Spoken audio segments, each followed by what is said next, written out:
Powered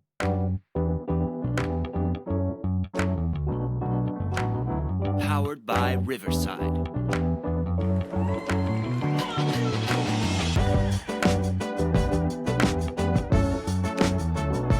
Let's do that.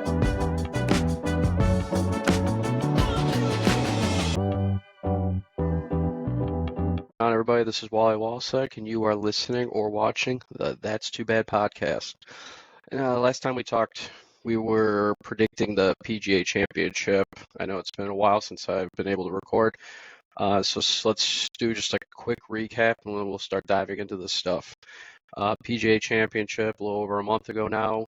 Xander Schauffele gets the monkey off his back, plays extremely well on Sunday, even with a red-hot Bryson DeChambeau and Victor Hovland, Oberg, Thomas Dietrich, etc. Finally gets that monkey off his back, especially from the week prior when he fell short to Rory on the Sunday final round, and gets his first major. So hats off to Xander Schauffele. Controversy, sadness at the PGA Championship we'll also circle back to, with Scottie Scheffler getting arrested, making his tee time barely, etc. The unfortunate volunteer that passed away during that hole, which caused kind of the conflict down there. Not the Scottie Scheffler conflict, but why the cops were down there and all that with the traffic. Thoughts and prayers, obviously, to the family out there. And then another sad news was Grayson Murray, PGA Pro, passing away about a week or two after the PGA Championship. A guy that has struggled over the last few years, if not longer, with anxiety, mental illness, stuff that was pretty well known on tour, the stuff he was battling, and unfortunately, it took his life. Not something that the golf world and anybody wanted to see. It really shook up the golf world, especially the tournament. I believe it was after the PGA Championship. A lot of the golfers, guys that knew him very well, even the guys that really didn't know him too well but knew of him, it really shook up the golf community as a whole. So it's very sad to see. Rest in peace, Grayson Murray. Thoughts and prayers go out to his friends and family, especially. Not something that you ever want to bring up on a podcast, social media, or etc.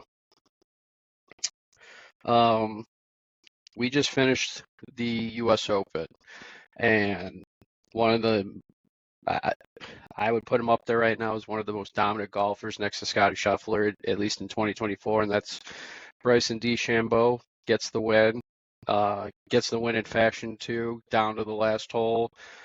I'm thinking this is going to a playoff with Rory. I did not expect Rory McIlroy to miss a short putt, and DeChambeau gets out of the bunker. Well, first gets out of the crap off to the left, gets out of the bunker, gets his putt in, wins the US Open.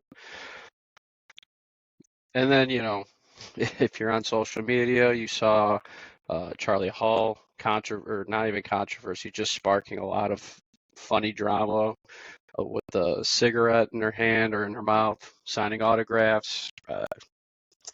2024, I guess if you don't have a e-cig or some type of jewel or something like that, and I guess old school cigarette throws people off nowadays. And then something else pretty funny, if you follow the Champions Tour, Weekley, we'll get into it, renting a U-Haul, driving from Michigan. I think he was driving to Iowa for this next tournament, and then finish fishing on the course after, I believe it was a practice round. So let's circle back. Let's get back into the PGA Championship. Xander Schauffele, like I said, wins his first major, finally closes out on a Sunday.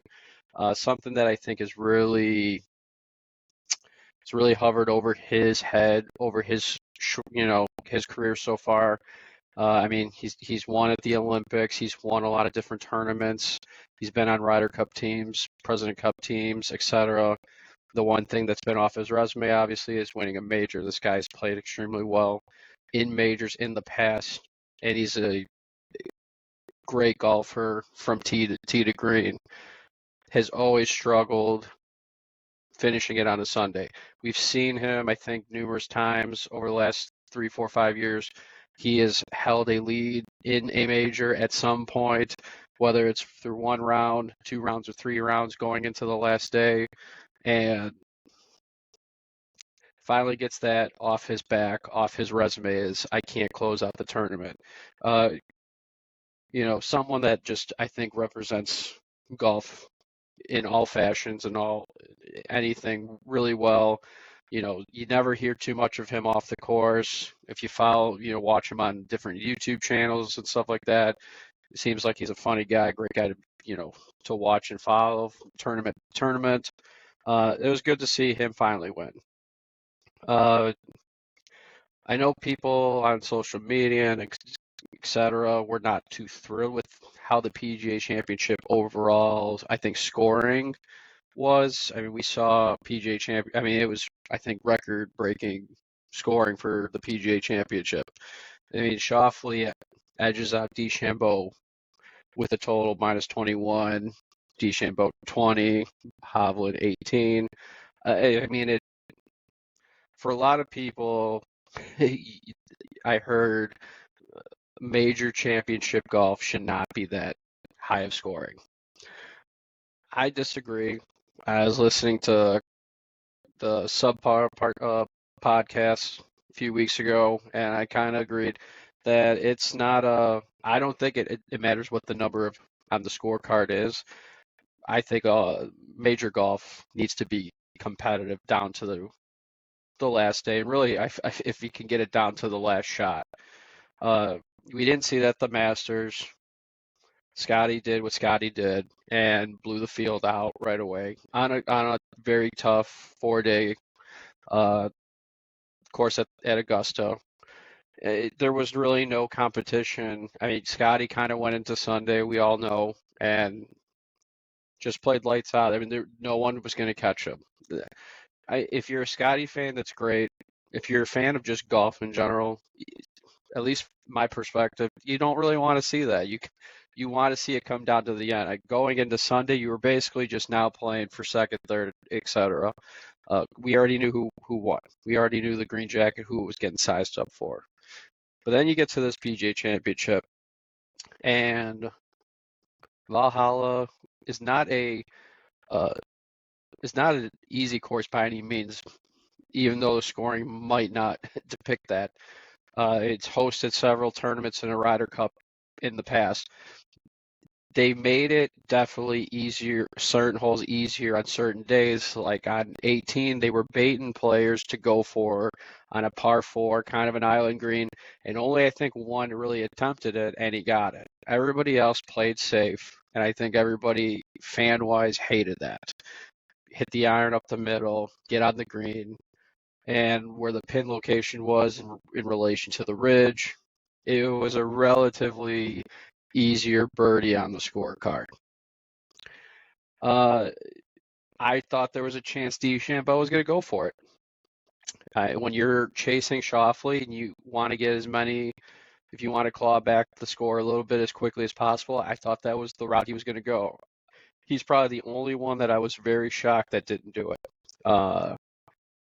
Just because he probably would have hit like a 6-iron the way he hits his irons and driver and stuff. Driver was going to be, I think, too much for him. But getting back to my point, it's the PGA Championship was exciting because I was sitting in a living room with people I know that love golf, and we were watching it down to the last hole to see who was going to win. If Schauffele was going to hold it off, or was he? If you remember that last putt, there was the camera angle. I thought he was going to lip it out. It dropped in. We almost could have gone to a playoff. DeChambeau was right there. It was cool watching DeChambeau and Victor Hovland's group in general. They were feeding off one another. Hovland bombs a drive. DeChambeau did the same. One of them drains a long putt. The other one would do it too. and they weren't even the final two groups. I believe they were the third or fourth group to, before the final group finished. And that's what major golf should be. It should be down to the wire relative to the score, whether the final score was +2 or -32. If second, third, going down through the top, at least the top 10, if everybody is within a shot or two of pushing that to a playoff or potentially winning, that's what I think major golf is. And that's what we saw there. And then we saw just recently at the US Open. We saw a lot of guys in contention going into Sunday. The course at Pinehurst played extremely difficult. Those turtleback greens really was difficult to hold stuff, especially on longer shots. If you had like a four iron, 3-wood in, the par fives, everything, even wedges were rolling off. Some of the quickest greens I think the pros are going to see all season. Different US Open as far as it played extremely difficult, but Pinehurst doesn't have a lot of rough. They have a lot of waste bunkers, but a lot of just random. I was calling it fescue, but it really just looks like weeds plopped in different little areas in the waste bunkers. That makes it extremely difficult. We saw a lot of guys get their ball stuck right behind it, and it's punching out, and now you're saving par bogey. That US Open, though, the way how difficult it played was pretty typical of a US Open, which the pedigree has always been one of the more tough, or one of the tougher majors in professional golf. All four are definitely tough, but if you're going to stack them one on top of the other, I would put US Open as the number one, as the toughest major course condition wise when they're playing. But we saw guys going out there, we saw them attack, and we saw guys take chances, and some it paid off and some didn't.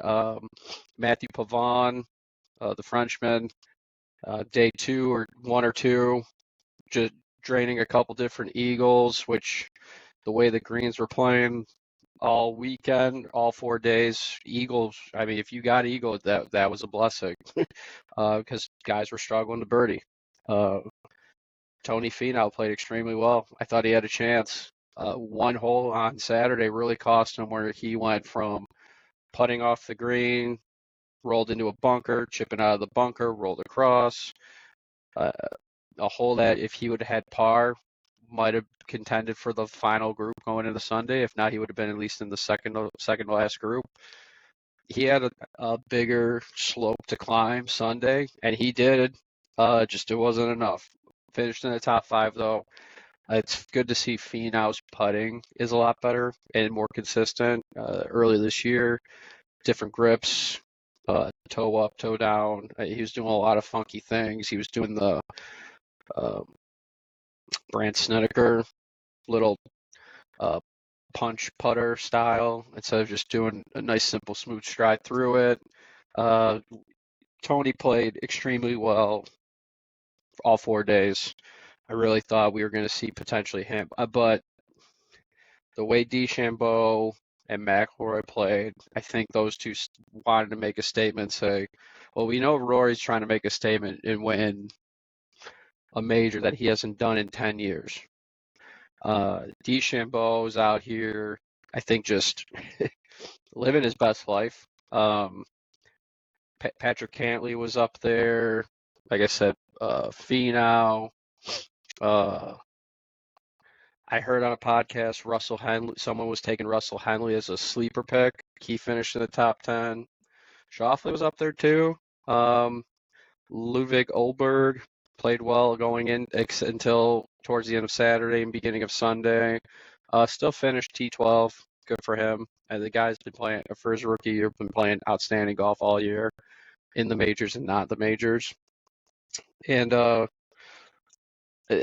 again, this fell under the category of what a major I think should be, not related to the exact score, but overall. I mean, if we go down the line here, DeChambeau finished the tournament -6, McIlroy -5. We know the controversy. We'll get into that in a minute. Patrick Cantley, Finau tied for third at both -4. Pavon -3. We're at 5, and everybody's within 1 so far. And you just go down the line really through anybody that finished even +1.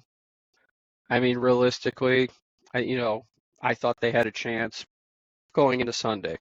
There was a large group that you played well, you shoot low, you can contend, and with McIlroy, Cantley, DeChambeau, etc.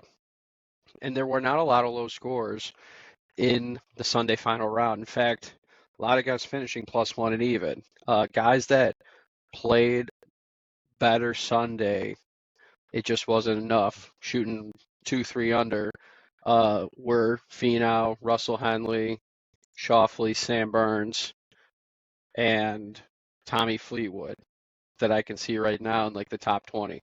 Other than that, it was a lot of +1s, +2s. As you go down further, Tom Kim, Terrell Hatton did not have good days, +6, +7. This course definitely beat a lot of guys up. But getting back to my point, this is what major golf was. It came down to literally the final hole and really the final shots. So let's get into that. McIlroy is in the group, second to last group, in front of DeChambeau. McIlroy, at one point for like 10, 12 minutes, took the lead by 1. Why? Because DeChambeau, a couple holes prior, missed a short putt that I believe he should have made. So now Rory's up 1. DeChambeau comes back, ties it up. We're going into 18. I'm thinking this is going to go to a play. If you know me, I want playoffs in major golf. It builds the excitement. It'll be fun to see, whose nerves are not going to take over and who will come out victorious here. We're going into 18, -6 for both of them. So I'm thinking this is easy. This down the middle, get on the green, 2 putt, let's go to a playoff. McIlroy did that, except the second putt within, I think, 4 feet, if not less, and he lipped it out. And he did it one other time earlier in the round, something very out of characteristic for him, and it cost him the tournament. It really did. Do I think if he goes to a playoff, he automatically is going to beat Bryson? No, I think Bryson played so strong for 4 days, especially that Sunday. Even though he finished +1 for the day, I still think Bryson I think he had about the upper hand there. So here comes now Bryson. He knows he's got to get a par or better to win. Off the tee goes way left. And he sat on this for a while, not knowing what to do. He had a tree limb behind him. He's got the ball behind like a little bit of a weed or something in the waist bunker. He's not got great footing. Right off the bat, I'm thinking, well, Rory bogeys. This guy's about to bogey too. He kept going back to his caddy, trying to just saying, I'm not comfortable with this. Wondering, we're going to run out of daylight soon because he won't swing a club. It felt like in watching it on TV, he was trying to think of something of how can, maybe I'm overthinking this, but I thought at one point he was delaying this for so long, not because he didn't want to hit it. The guy's strong enough, he could have blasted right through everything that was in front of him. I'm wondering if he was trying to find any type of loophole in the rules or anything that says, hey, I want to know if I can get a free drop. Anyway, he didn't. He never even called an official or so. He ended up punching out, and he got it all the way to the bunker, and I can't remember or not, but in my opinion, the bunker was, I think, the best spot for him. It was about a 50-yard bunker shot, but the bunkers, he was able to probably spin the ball a lot more, at least get it to stop, especially on these greens that were not really holding too much, even from chipping. We saw Tiger Woods during during his warm-up routine, he was practicing bump and runs with probably 7, maybe 6 5-iron, I don't know. He was not trying to loft it with wedges and spin it that way. And here comes DeChambeau. He's in the bunker. Okay, now you got to get on. in one putt, or otherwise we got the bogey that we want, and we're going to a playoff. And probably one of the best bunker shots we'll see this year from 50 yards out, and just throws it right there, gets it to stop within about 2-3 feet, rolls it right in. And here we are. Bryson DeChambeau is our 2024 US Open Championship. I'm happy to see Bryson win. Some people I know are probably upset a live guy won, not a PGA guy. I don't look at it that way. This guy has been nothing but good for golf, especially this year. His demeanor, the last few years, he's been extremely about getting buff. I mean, guy that looks like he could have played in the NFL. Trying to outdrive everybody. For the last 2 years, I was criticizing him because I thought he was focusing on the wrong things in golf. I thought he was focusing on the right things to be a long drive contest winner, but not a PGA Live professional golfer. Reason being is I've always thought his wedges were subpar at best. He always made everything up. He's one of the better putters in the world. Obviously, he's one of the longest hitters in the world, at least on tour. And that comes along with, your 4 and 5 irons up to 7 iron, because a 7 iron probably goes about 250. But when he would get within about 100 yards, I always thought his wedge game was his kryptonite for a while. I don't think that too much anymore. All the majors he's been within the top 5, PGA Championship runner-up, and now he's a winner. And he had to do it with some different wedge shots too throughout the tournament. Obviously a great putter, even though he missed maybe a short one, they're going to miss him eventually. They're not always going to be perfect. DeChambeau, though, what he has done this year, he has been all about the fan base. When you watch him on TV, you see he is interacting during rounds, before rounds, and after rounds. PGA Championship, if anybody remembers, he tried to throw a ball to a kid. Some random older guy snagged it like it was a foul ball at a Cubs game.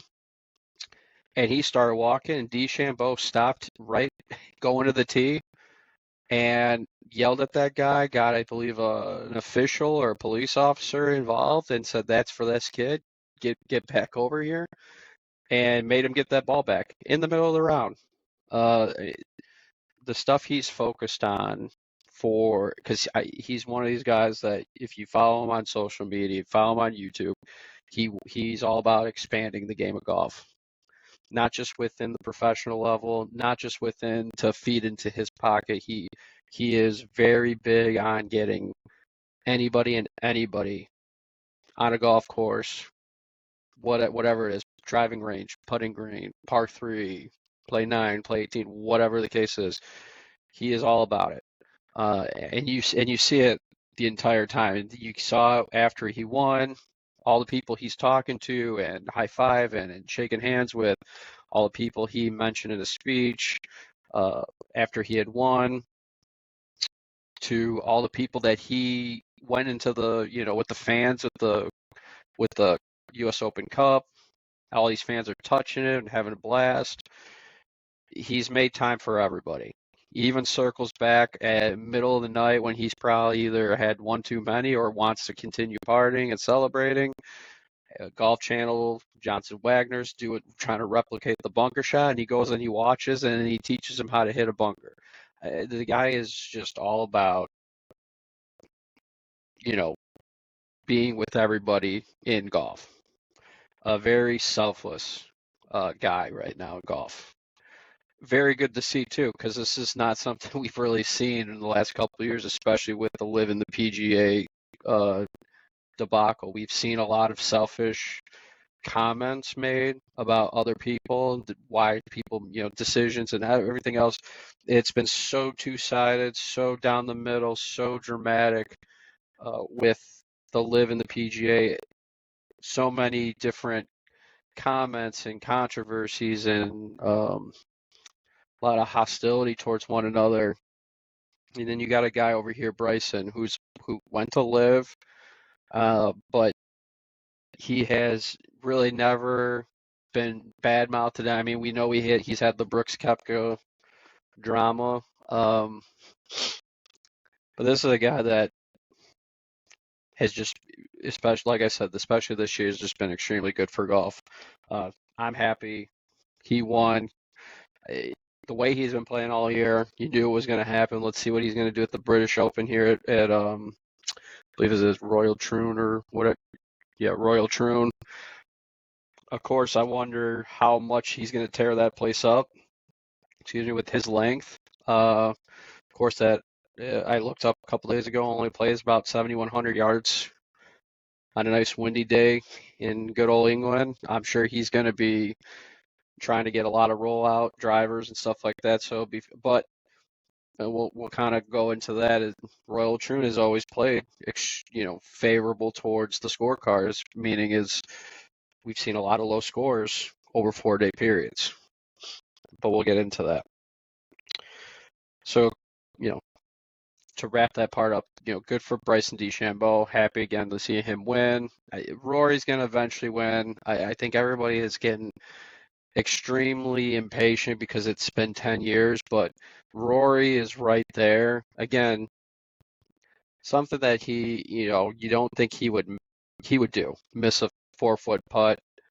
We've seen Tiger Woods do it. We've seen Phil Mickelson do it. We've seen all these great golfers. It's going to happen. You just don't think it's going to happen at that point, but hopefully he's got a short memory. He moves on, and he's got one more major left, and he's got the Olympics, and we'll see what he can do to wrap going into the FedEx playoffs. Rory's been playing extremely well this year, so I he's right there. But there's just a lot of good golfers out there, whatever.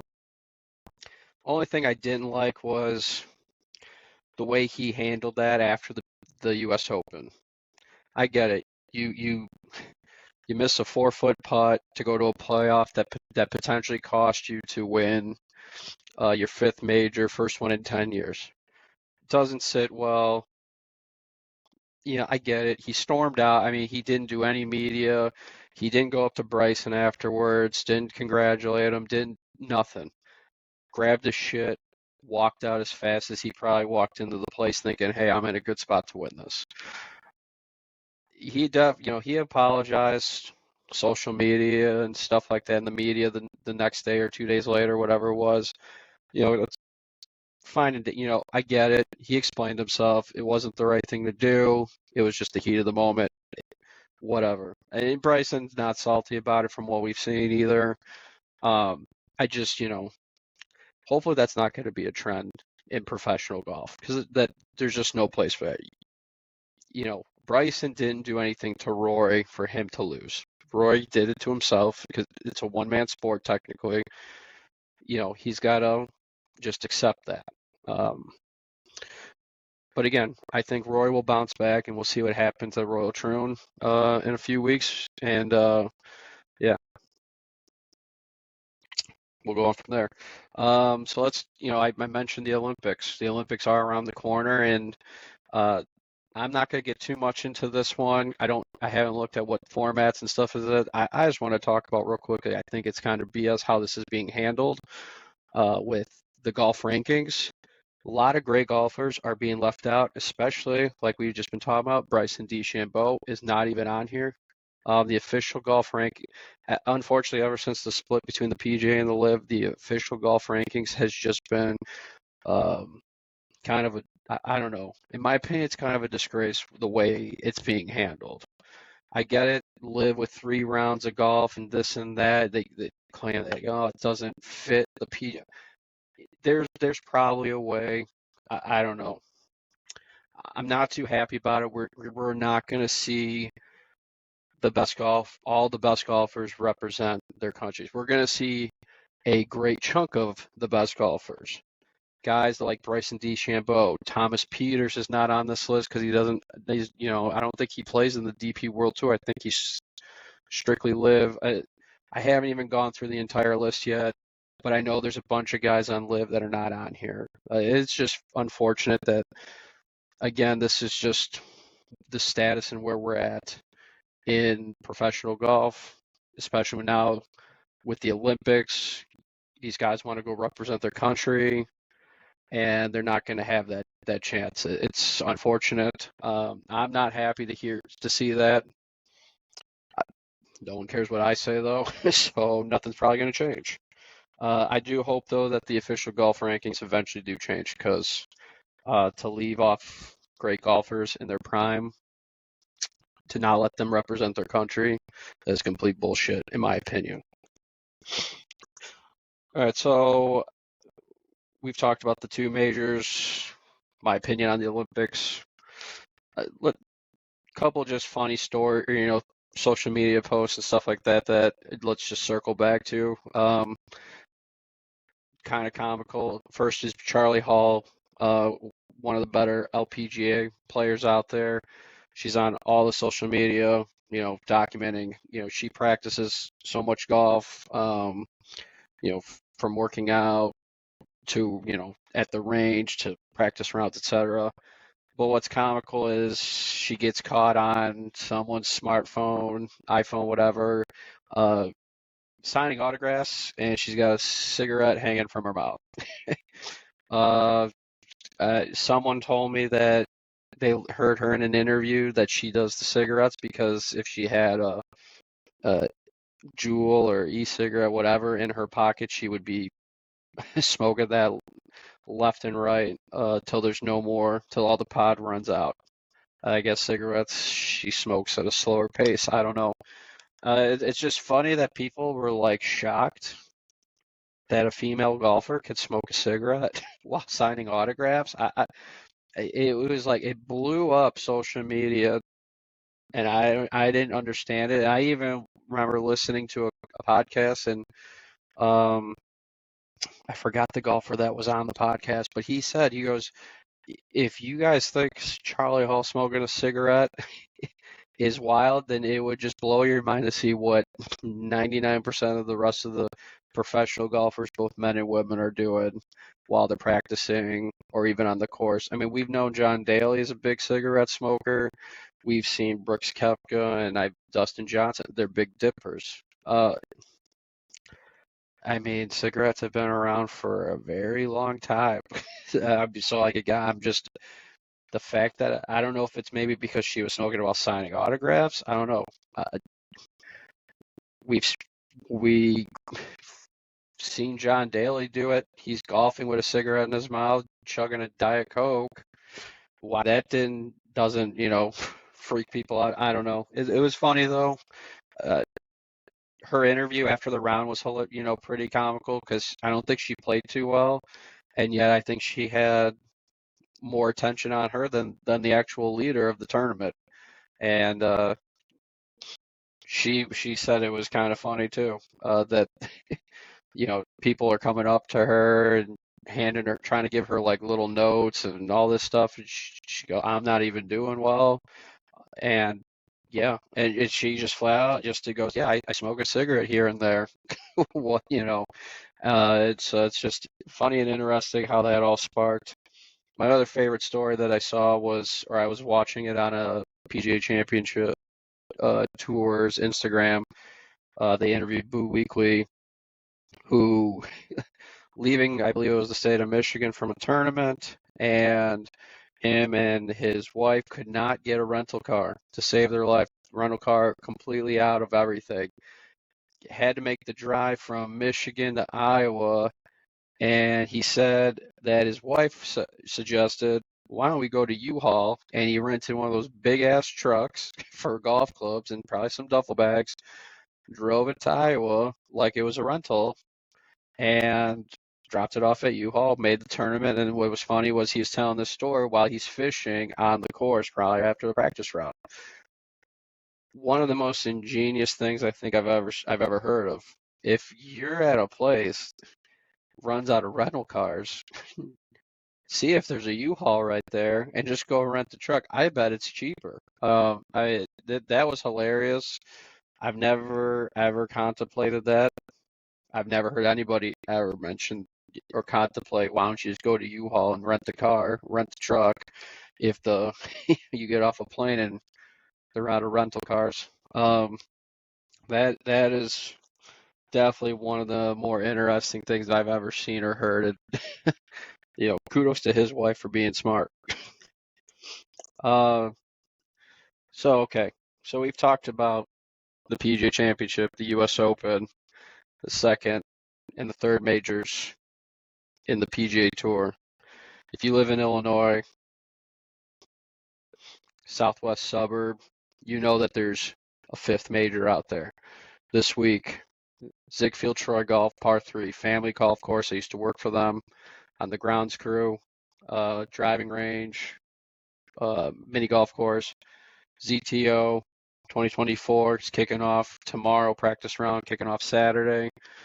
I'll be in it. I got family and friends in this. 18 hole Saturday, 18 hole Sunday, all for the straw hat. If you're from Illinois, the name Ziegfeld should, carry some waves here. I know it does for me. Again, I grew up down the street from this par 3 course. I'm very close with the family. Like I said, I used to work for them. My swing coach is now there, who I haven't seen in quite a bit. So she'll let him know that the game's doing okay so far. And it's a great course to practice the short game. Par 3, longest hole day will be probably like 140-ish, maybe, on hole number 3, if you're familiar with it. They did not ask me to promote this. They never need my help promoting anything. I'm doing this out of free will. It's a great tournament. It's fun. People always dog on you. Oh, it's just a par 3. Yeah, but if you can't hit wedge shots and you can't putt, don't talk to me. I mean that's how it is. I mean it's a great 9-hole course any other day of the week. To practice your short game, you're going to be practicing from as close as probably 45, 50 yards all the way up to like 130, 140, like I said. So ZTO should be fun. See if we can get some videos, some pics out there, post on That's Too Bad podcast, Instagram, Twitter, TikTok. Hopefully I can go low, guys. That's always the goal, but last couple of years, one hole has really blew up my day, and something that I think I've struggled with. I mean, this is going to be my 16th year, I believe, playing in this in a row. I'm going for a non-existent record at this course of playing consecutive ZTO championships, and one of the biggest things one of my biggest flaws here is the mental side of it. I sometimes get off to a pretty decent start. I get a lot of confidence, and then one mistake happens, and it completely destroys the rest of my round. If that happens, I have to learn how to figure out how to block that, circle back, and get back on a good spot, try to recover. And that's just golf. I mean, I played yesterday, 9 holes, and first couple holes first hole didn't go as well. Played for a fade. It went left. And that's the biggest thing about golf, really. It doesn't matter how far or how short you hit it. You hear all these pros talk about it's a mental battle with themselves, keeping yourself mentally strong into the round, into the tournament, not trying to get too far ahead of one another, in the round itself. If you get a bogey on one, it's not about trying to figure out where you're going to get the birdie on the next, to offset that. It's okay. Let's take this now shot by shot because something has gone wrong. We gotta try to correct it. And I think you see that a lot in amateur golf. Some with double bogeys, and now their mentality is, I got to get 3 birdies to go back to 1 under.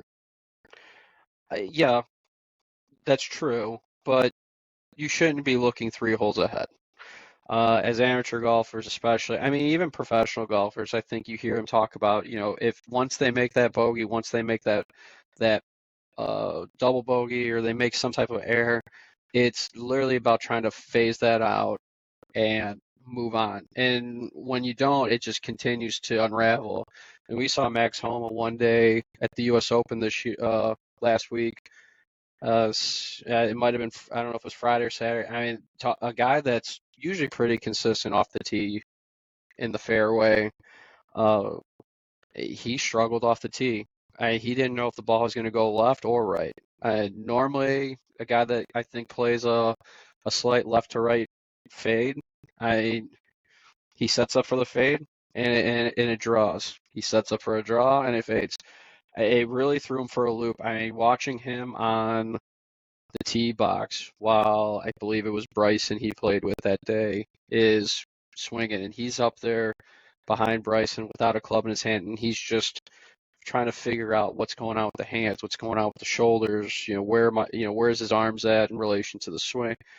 He almost looked clueless, and not in a bad way. It was just like one of those rounds where he just I think he was struggling to figure out what was causing all these mistakes.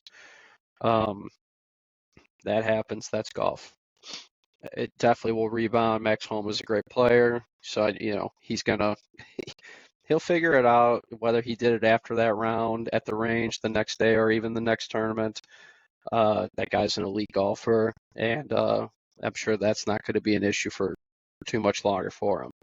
But as amateur golfers, I think what we struggle with is the ball goes one direction, and then you hear the comments of, I did this, or I know what I did wrong here, or a lot of just, some of them are sometimes true, and I feel like the case is a lot of them aren't.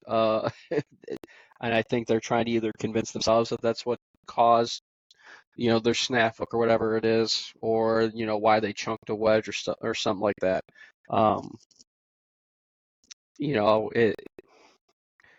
I don't know if it's a mentality thing where they don't believe that they did it, or if they just truly don't know. I'm not a professional golfer. I'm not a PGA pro. I'm not a coach. None of that.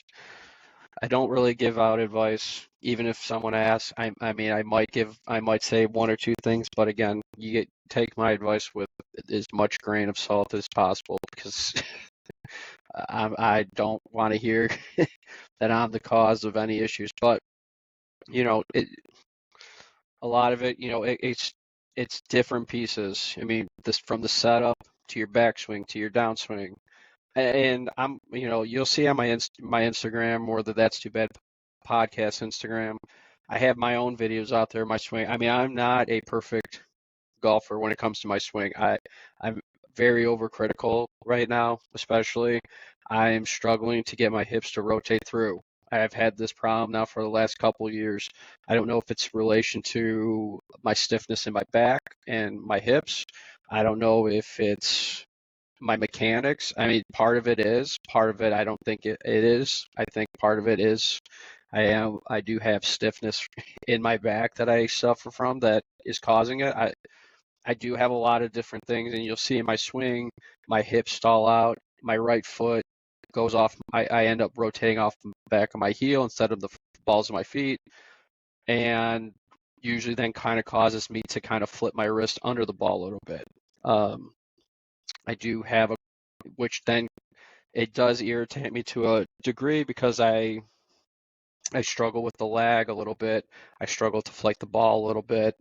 And especially in the colder, when I live in Illinois, it gets cold out in the fall and the spring. Ball doesn't travel as far. Well, now you add in that factor, it doesn't travel at all. It's frustrating. I played yesterday and I was tracking it on my phone. I used the Arcos. Again, that's not it. I'm not here to promote it based on their telling me to. Product I've had for quite some time. I've enjoyed having the things on my club to track my yardages to a degree. I was off the tee. I was phenomenal. Putting and chipping were okay. My putting I just lipped out a lot of putts. And I didn't, but again, I don't know. I don't know if I was able to get through the ball with the hips or not. So what I'm trying to say is, I'm not a perfect golfer, so don't take my advice, to the letter. But circling back to my point, as amateurs, when we have these bad moments in golf, when we have these bad shots, it's all about we need to forget about it, have the short memory like Ted Lasso. We want to be a goldfish out there, and let's get to the next. Let's not worry about the next hole. Let's worry about the next shot. So if our next shot is par 4 off the tee, all right, let's focus on hitting that driver down the middle, and then let's focus on hitting that 7-iron onto the green. Let's give ourselves a chance to birdie. If not, let's at least save par. That's the mentality I think professional golfers have, and it's something that I think amateur golfers need to have. And I think it's a lot easier said than done. Trust me, I'm with you guys all. I've done it plenty of times. But it's definitely a big piece of the game, the mental side of it. And if you're able to battle and stay within the moment, stay positive, not only is your round a lot better, even if you don't score well, it's a lot better, but the score will follow, trust me. You can trust me on that. I used to be one of the most positive, laid-back golfers for a long time. Over the last few years, I've gotten a lot worse. I'm not terrible. Whenever I have a bad shot, I just kind of mumble and grunt at myself now. I don't throw clubs. I might slam one on the ground, but I won't throw a club. I won't punch a golf bag or whatever you see. I won't break a club over my knee because I ain't paying for it. The way golf prices are. But that's the mental side of golf that everybody's battling, whether you're professional, you're an amateur. That's the biggest kicker. We battle that, and we win that battle. Everything else follows. My little, I guess, coach's corner tidbit there. Nothing related to the actual golf swing itself. It's all mental. The reason I'm talking about that is, like circling back to, unfortunately, Grayson Murray, a guy who struggled with mental illness over the last several years. Something that's closer to me, more than anything. It's hard to see people that go through stuff like that, and then especially it's tough to see people like what happened to Grayson. It's very you just hate seeing it. So to just kind of wrap it up, mental illness, whether you have it or somebody that has it, it's people out there are there to help you. And it's a little difficult for me to talk about, but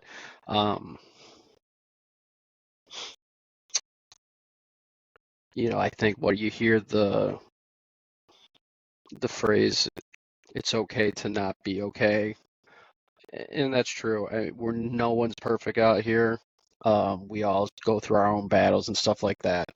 And, if you're going through your own battles, please, reach out to people, hotlines, etc. And, just know that there are people out there that are going to help you. It's unfortunate what happened to Grayson Murray. And like I said, thoughts and prayers to his family and friends. It's sad to see him gone. I've seen him on TV playing, was a great player. He won this year. He was playing pretty good golf this year overall. I mean, obviously won a tournament, but overall was playing very well. Withdrew from a tournament, ended up back at his house, and unfortunately, passed away. And it was cool to see what the US Open with Pinehurst did to honor him and what some other courses have done. to honor Grayson Murray and his family with the locker and um, different things we've seen. It's sad to see him gone off tour and no longer with anybody here. But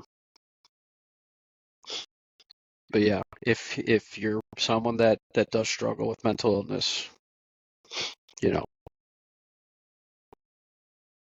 reach out. That's all. That's you know, that's all I have for this week. A little bit of a bitter, a very high, very low type episode here. Not one that I was struggling to record. I had it written down, all this different stuff. I was delaying recording it because that part is definitely a little bit more difficult for me to talk through. But yeah, we got like I said, we got the British Open coming up. We got the Olympic golfs coming up. We got the FedEx Golf. And this season has already gone through so quickly. It's already almost middle end June. Which I can't believe. I feel like we just were watching the Masters 2 weeks ago. So this season's flying by. I will keep you guys updated on how I do at the ZTO. See if I can get in contention this year for the straw hat. It's going to be a fun time. And yeah, as always, let's go low, guys and girls.